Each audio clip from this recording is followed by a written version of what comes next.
Okay, so we're back for part 2 of communicating with the healthcare team. We have covered in your chapter, let me not do that, it makes some noise when I do that. We've covered all the way down to right here. And so these are good rules for communication.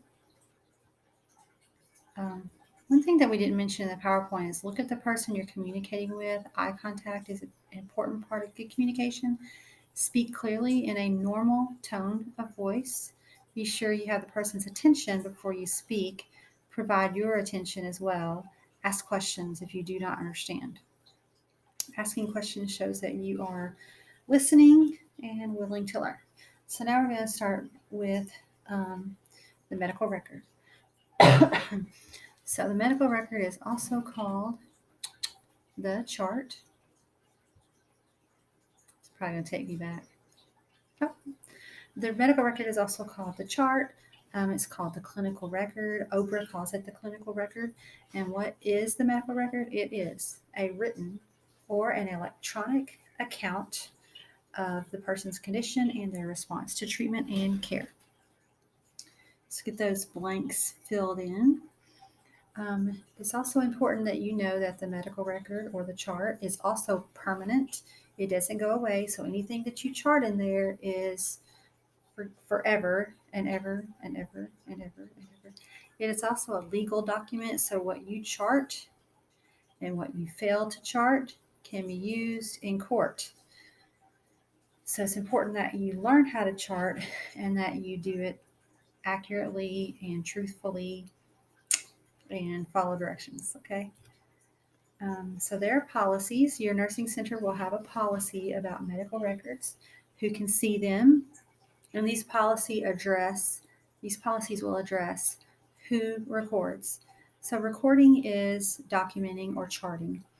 And so some facilities allow nursing assistants to chart only on like the checklist. They don't allow them to chart on progress notes. Other facilities allow nursing assistants to chart on progress notes. Their policies will address when to record. Are you supposed to chart twice a shift, once a shift? Is there a certain time you're supposed to chart? Abbreviations. So we talked in your abbreviations assignment that abbreviations are not universal. So you need to know what the policies are, which abbreviations are approved for your facility before you use them in charting. There will be policies that talk about how to correct errors. So if I wrote down the wrong blood pressure on a chart, maybe I charted that Mrs. Brown's blood pressure was 108/74, and then I realized that I wrote it in Mr. Brown's chart. Then what if I just scribbled it out?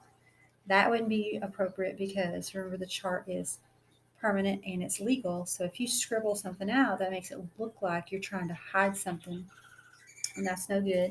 You can never use whiteout or any other occlusive material for the chart. So what you do is usually, but you're going to follow your policy, the most common thing is to draw one line through it and write that it was an error and initial it.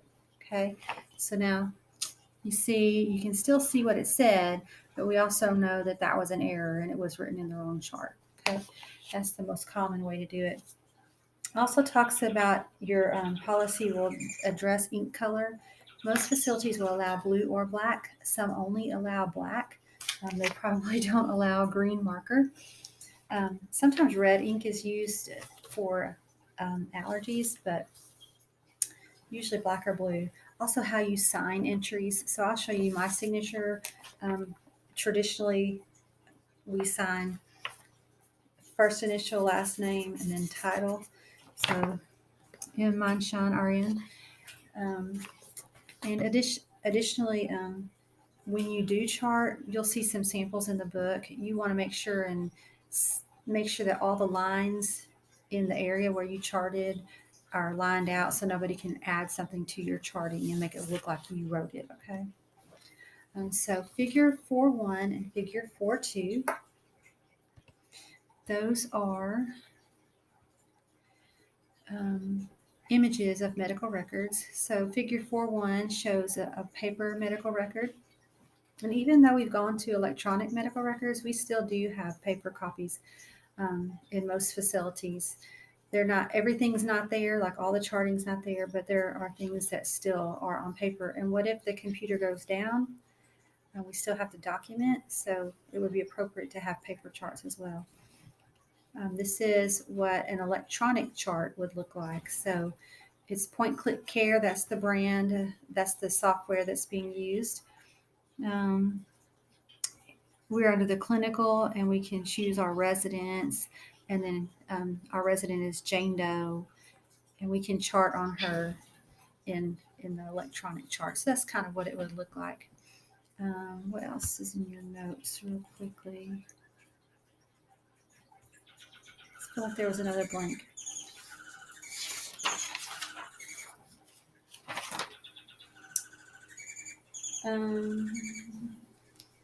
Who can review? Does your note say that? Who can review the medical record?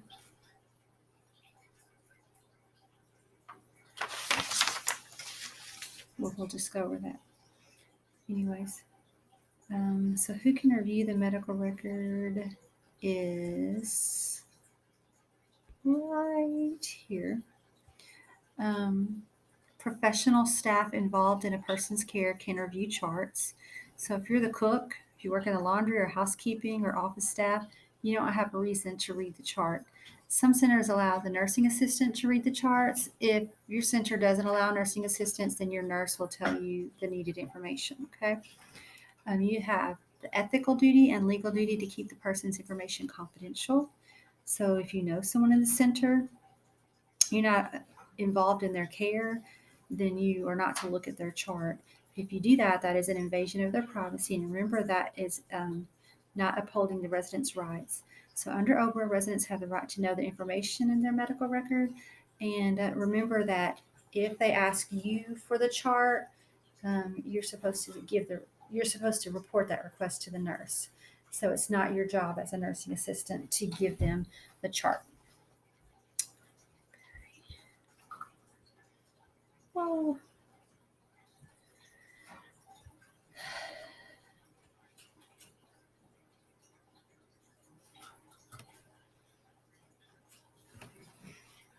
Just said that.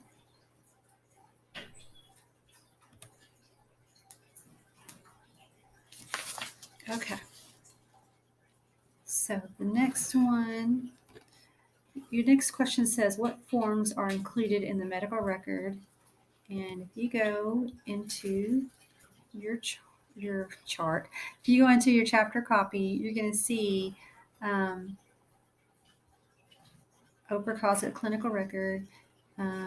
We talked about what it is. And here are the different forms that you can find in the chart. So admission, health history, physical, doctor's orders, progress notes for the doctor, progress notes for the nursing and other health team, a graphic sheet, which is vital signs and weights, flow sheets, their immunization records, their care plan, their minimum data set, records and assessments, lab results, x-ray reports, IV therapy, tube feeding, anything like that, respiratory therapy, consultations, assessments from any of the different areas, and then consents.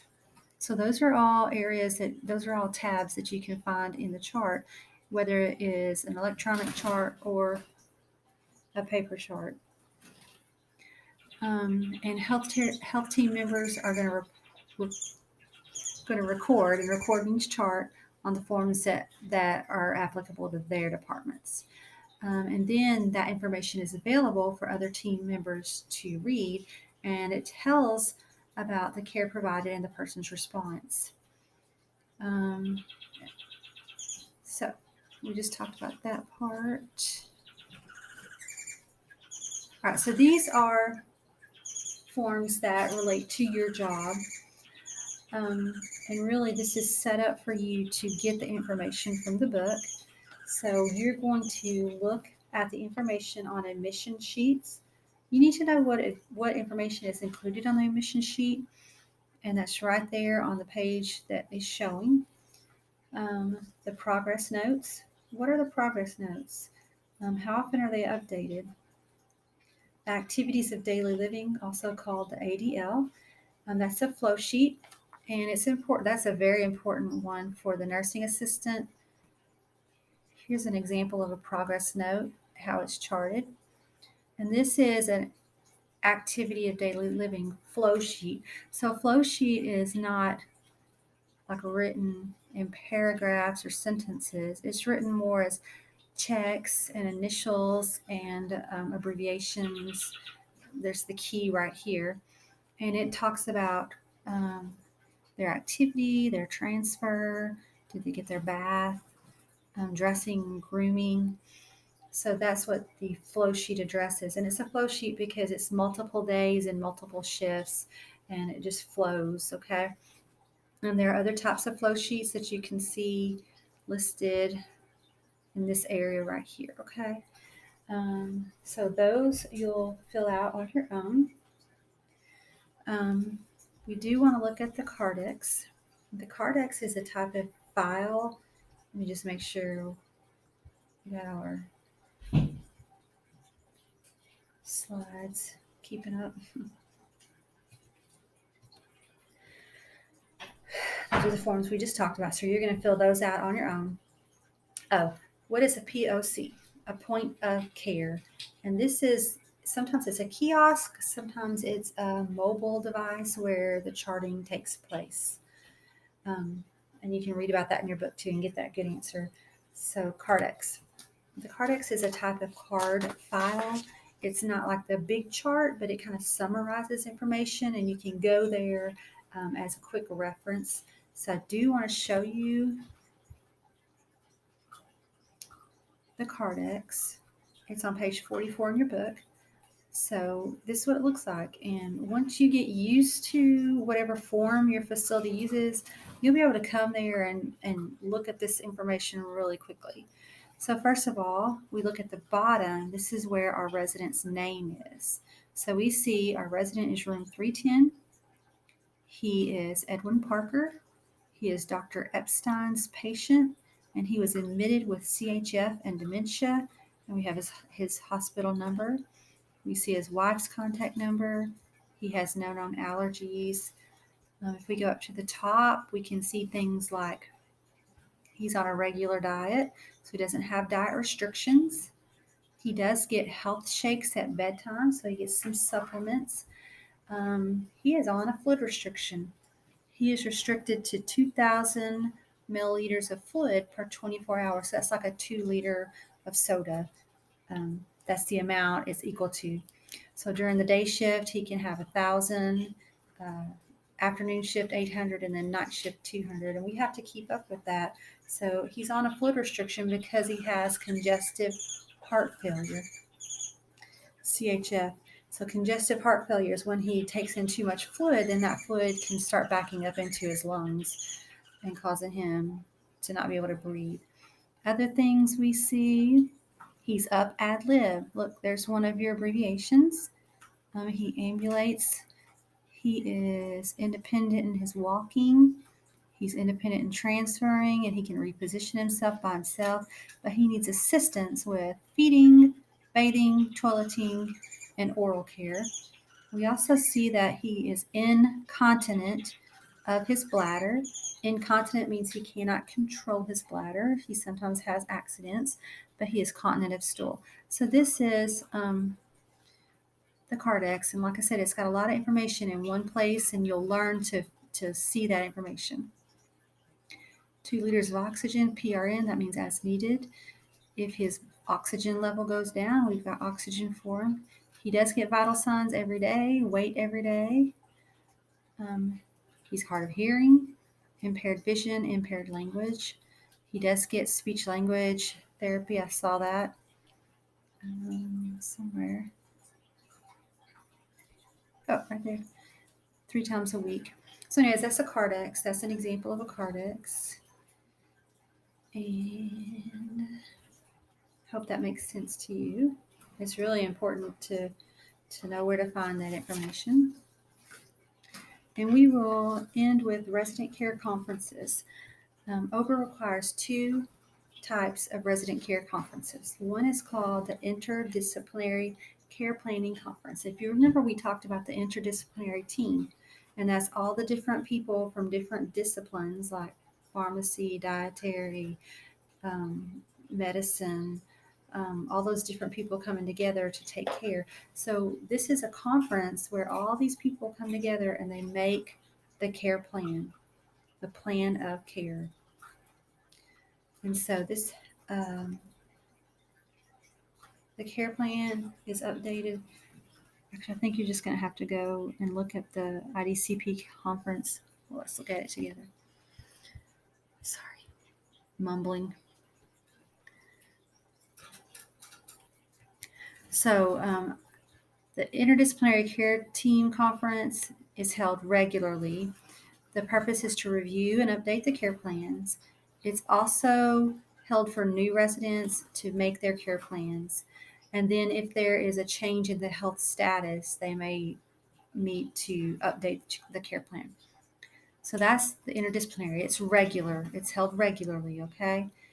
The other one is a problem-focused conference. So it's held when there's a problem that affects the residents' care, and only the staff that are directly involved with the problem attend. This isn't all the different disciplines coming together.